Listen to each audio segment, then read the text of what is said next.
माता सीता ने किया था रावण का वध।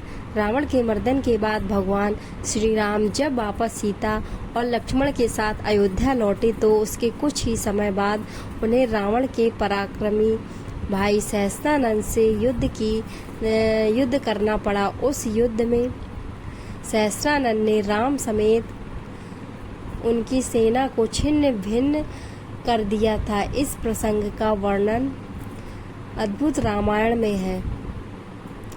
ये संस्कृत भाषा में रचित 27 सर्गों का काव्य विशेष है। इस ग्रंथ के प्रणेता वाल्मीकि थे, लेकिन ग्रंथ की भाषा और रचना से ऐसा प्रतीत होता है कि बाद में अद्भुत रामायण की रचना की गई। दरअसल राज्याभिषेक होने के उपरांत जब मुनि गण राम के शौर्य की प्रशंसा कर रहे थे तो सीता जी मुस्कुरा उठी। इस मुस्कुराहट में रहस्य था। जब राम ने सीता जी से हंसने का कारण पूछा, पर उन्होंने जो जवाब दिया उससे श्री राम को एक और युद्ध की तैयारी करनी पड़ी।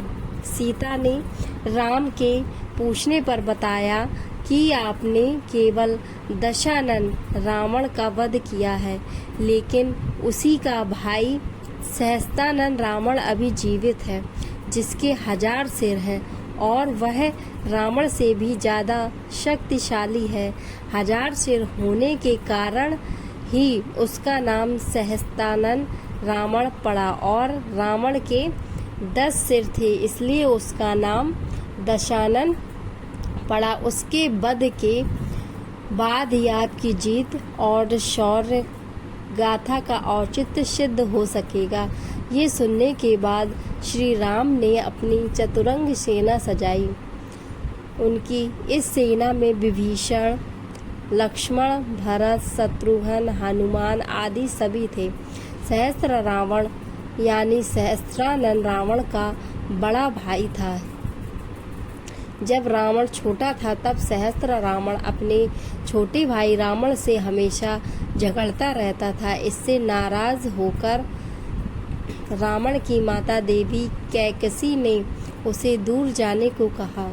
तब सहस्त्रानंद वहां से चला गया। वह एक ब्रह्मांड नाम के मायावी ग्रह पर रहने लगा। उसे ब्रह्मा से वरदान था, उसे स्त्री के अलावा और कोई भी नहीं मार सकता। उस सेना के साथ उन्होंने समुद्र पार करके सहस्त्रकंद पर चढ़ाई की, जहां सहस्त्रानंद का शासन था। सीता भी इस सेना के साथ थी।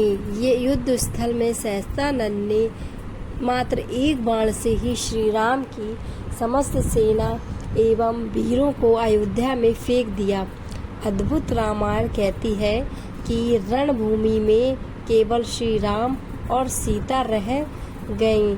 राम अचेत थे। तब सीता जी ने असिता अर्थात काली का रूप धारण किया और तब सहस्रमुख का वध किया। उरिया रामायण के अनुसार रावण का भाई सहस्त्रानंद कहीं ज्यादा ताकतवर कहा जाता था। उसने राम के खिलाफ युद्ध में ये दिखाया भी, जिस तरह उसने राम की अयोध्या से आई सेना को छिन्न भिन्न कर दिया, राम को अचेत भी कर दिया। उससे जाहिर होता है कि उसमें रावण से ज्यादा बल था। तब सीता को काली का रूप धरकर पराक्रम दिखाना पड़ा। रामायण में वाल्मीकि के कई छंद हैं, जिसमें सीता को बहादुर महिला कहा गया है।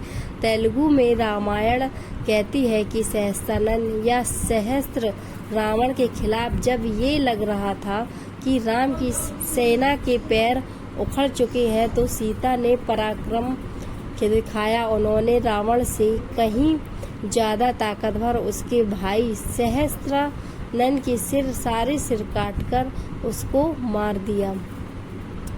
तो दोस्तों, अगर आपको ये स्टोरी अच्छी लगी है तो इस चैनल को सब्सक्राइब करें, वीडियो को लाइक करें, शेयर करें। धन्यवाद।